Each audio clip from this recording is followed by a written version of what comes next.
¿Qué tal, profesora? El día de hoy, al grupo número 1 nos ha tocado exponer el análisis mecánico del gesto del pedaleo en ciclistas en ruta.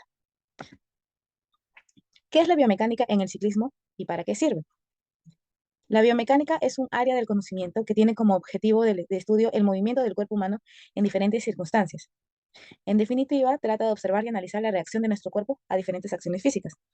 La biomecánica en el ciclismo nace con la motivación de encontrar la postura ideal en la que se maximice la relación entre rendimiento y salud terapéutica. Quiere decir aquella posición que nos permite sacar el mayor rendimiento posible a cada pedaleada sin descuidar tampoco la comodidad o salud. La biomecánica deportiva se integra por dos conceptos. La cinética, que es como la aplicación de las fuerzas voluntarias y residuales sobre la bicicleta, y por otro lado la cinemática, que es el estudio del movimiento y de las diferentes angulaciones. Partes de un estudio biomecánico. El principal objetivo de este estudio es optimizar la posición del cuerpo sobre la bicicleta y así poder alcanzar el máximo rendimiento al mismo tiempo, que se previenen lesiones o dolencias que pueden ser dañinas a corto plazo. El estudio biomecánico cumple con varios pasos indispensables para lograr su objetivo, los cuales son la anamnesis, que es una conversación entre el entrenador y el ciclista en la que se analizan varios factores como los hábitos de la vida diaria, la alimentación, antecedentes médicos familiares, dolencias o molestias y lo más importante, el objetivo del estudio. También tenemos la revisión manual. No es más que un estudio que se realiza para analizar con mayor profundidad la extensión corporal. Los detalles que se toman en cuenta al momento de efectuar una revisión manual son las dismetrías anatómicas o funcionales, rotación ilíacas u otras posibles anomalías. Seguimos con el examen baropodométrico. Es quizás el paso más importante e influyente. Se encarga de detectar todas las posturas, distribución de carga, presión plantar y movimientos adquiridos al momento de montar una bicicleta. Tenemos el análisis cinético del pedaleo. Es un estudio detallado de todos los cambios realizados en las técnicas del ciclista y así poder corregir detalles. Este análisis se suele realizar a través de un rodillo instrumentado o electromiografía. Y para finalizar, es importante recalcar que el estudio realiza un seguimiento para observar la evolución del ciclista con los cambios y su técnica sobre la bicicleta. El método. Para la evaluación de los sujetos se tuvieron en cuenta variables de tipo antropométrico como el peso, la talla, el índice de masa corporal, el ancho del torso, la longitud de la entrepierna y la longitud de las extremidades superiores e inferiores, la cinemática articular de la cadera, la rodilla y el tobillo. Datos que fueron correlacionados con las medidas básicas de la bicicleta con el fin de realizar un análisis biomecánico más completo. Estas medidas tomadas para el análisis ergonómico de la bicicleta fueron altura del sillín, longitud de la biela, distancia sillín-manubrio y la talla de la bicicleta, teórico y comercial.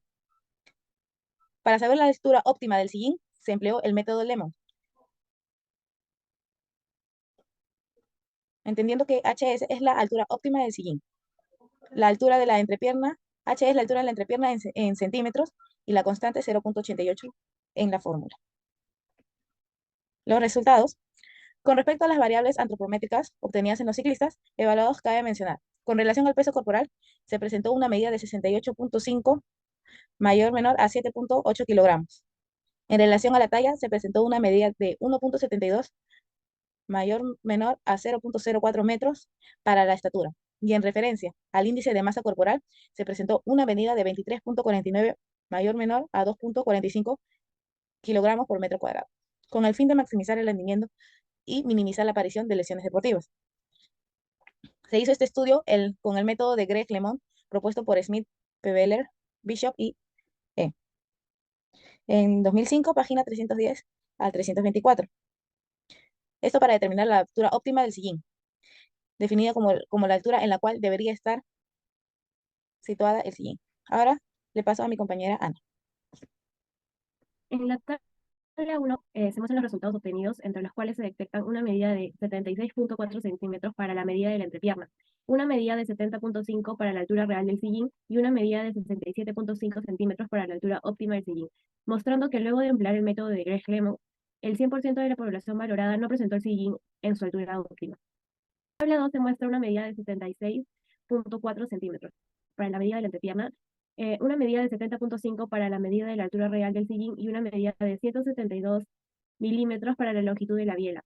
Si se analizan los datos obtenidos, puede establecerse claramente que el 36% de la población existe una relación directa proporcional entre la altura de la entrepierna, que viene a ser el HE, y la altura real del sillín y la longitud de la biela, lo cual permite una adecuada biomecánica y una mejor eficacia del pedaleo para la población analizada. En la gráfica 1 muestra la cinemática de la articulación de la cadera estableciéndose entre el 0% y entre el 50% del ciclo del pedaleo, presentando una flexión de cadera con promedios de 72 grados para el 0% y 68 grados para el 25%, y 54%, no, y 54 grados para el 50%. Para el recorrido entre el 50% entre el 75% del ciclo del pedaleo, la cadera se encuentra en extensión con promedio de 54 grados. Y para el recorrido entre el 75% y el 100% de la cadera se encuentra en flexión con promedio de 72 grados. Gráfica 2 muestra la cinemática de la articulación de la rodilla, estableciéndose entre el 0 al 50% del ciclo del pedaleo, presentando una flexión de rodilla con promedios de 59 grados para el 0%, 82 grados para el 25% y 67 grados para el 50%.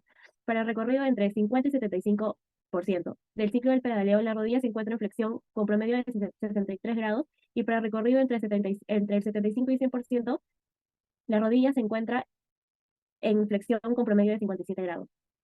A continuación, mi compañero Juan Diego. Bueno, en la gráfica 3 muestra la cinemática, la articulación del tobillo, estableciéndose entre el 0% y el 25% del ciclo de pedaleo, presentando una dorsiflexión de tobillo con promedios de 100 grados para el 0% y 95 grados para el 25%. Para el 50% de la articulación se encuentra en plantiflexión con promedio de 114 grados. Para el recorrido entre el 50% y 75% del ciclo de pedaleo del tobillo se encuentra en plantiflexión con promedio de 110 grados. Y para el recorrido entre el 75% y 100% del tobillo se encuentra en dorsiflexión con promedio a 100 grados.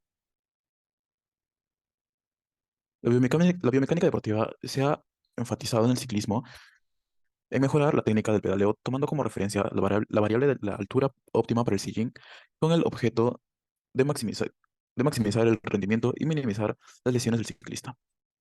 Por el caso específico de la población valorada en ese estudio, ninguno de los sujetos presentó relación entre las variables analizadas, altura óptima del sillín y la eficacia del pedaleo.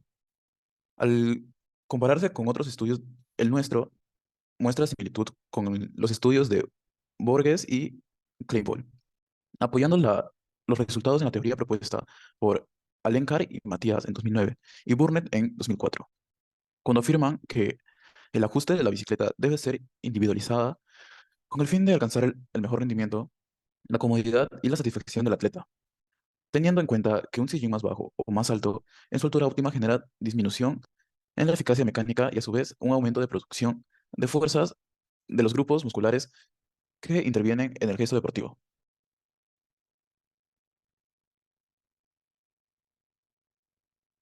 En conclusión, la altura óptima del sillín es una variable que permite determinar la adecuada ergonomía del ciclista, por lo cual una adecuada posición del deportista al realizar el gesto de pedaleo produce una economía de sus fuentes energéticas, justificado por Korf, Romer, Mayhew y Martin, cuando afirman que la energía mecánica es producto de varios músculos con diferentes propiedades, y su transferencia es el resultado de mover la biela, con lo cual el retraso en la aparición de la fatiga tendrá como resultado el aumento del rendimiento deportivo y la eficacia del pedaleo.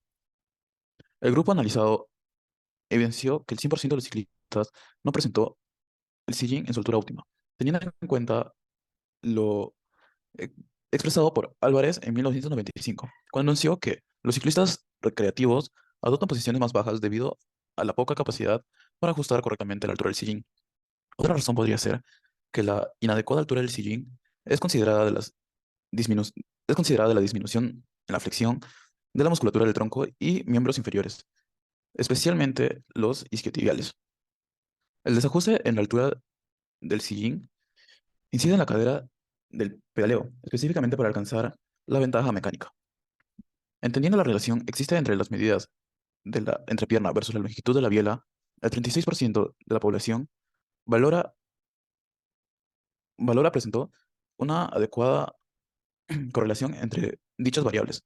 Como consecuencia, se puede generar aumento en los gastos metabólicos y en la biomecánica del pedaleo. Debajo de los grados de flexión de tronco, la articulación de la cadera es la articulación con menos movimiento articular debido a las oscilaciones verticales realizadas en el mayor parte del gesto. La articulación de la rodilla expone la máxima flexión sobre los 60 grados y la máxima extensión sobre los 150 grados. En la articulación del tobillo, el tipo de zapatilla puede alterar los rangos de movimiento, especialmente en la flexión plantar. presentando la mínima angulación para la plantiflexión de 130 grados a 145 grados y la dorsiflexión de 100 grados a 124 grados.